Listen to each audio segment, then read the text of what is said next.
Meski berlaku 2 Februari, mayoritas satpam di Unpati Ambon masih pakai seragam yang lama. Peluncuran seragam baru Satuan Pengamanan Satpam di seluruh Indonesia telah diberlakukan sejak 2 Februari 2022 kemarin. Seragam baru itu bukan lagi berwarna coklat seperti setelan seragam kepolisian, tetapi berwarna coklat muda yang dikombinasikan dengan bawahan berwarna coklat tua.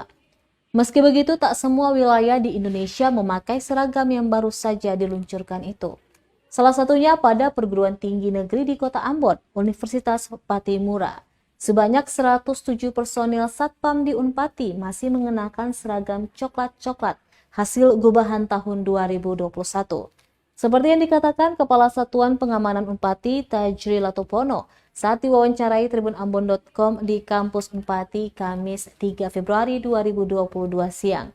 Ia mengatakan pihaknya masih diperbolehkan untuk mengenakan seragam berwarna coklat seperti Polri hingga akhir 2022 nanti. Baginya beberapa instansi lainnya di Kota Ambon memang sudah disediakan. Namun untuk Unpati sendiri seragam terbaru Satpam tersebut masih dipersiapkan oleh pihak rektorat.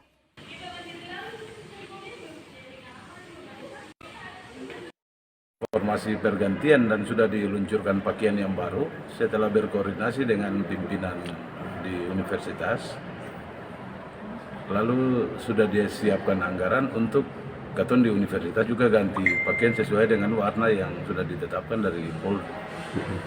Jadi katon ini sambil tunggu karena sudah ada informasi lagi batas waktu pemakaian itu sampai nanti di bulan Desember 2022 nih. Batas untuk perubahan seluruh Indonesia. Jadi masih aman ya kalau sekarang pakai baju sekarang yang coklat itu ya? Iya, masih bisa. Masih sampai bisa. Sampai ulang tahun Satpam nanti di bulan Desember tahun 2022. Oh, jadi untuk instansi-instansi atau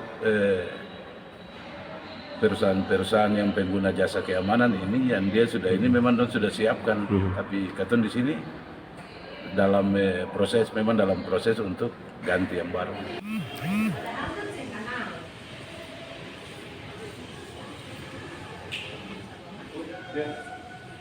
Terima kasih sudah nonton.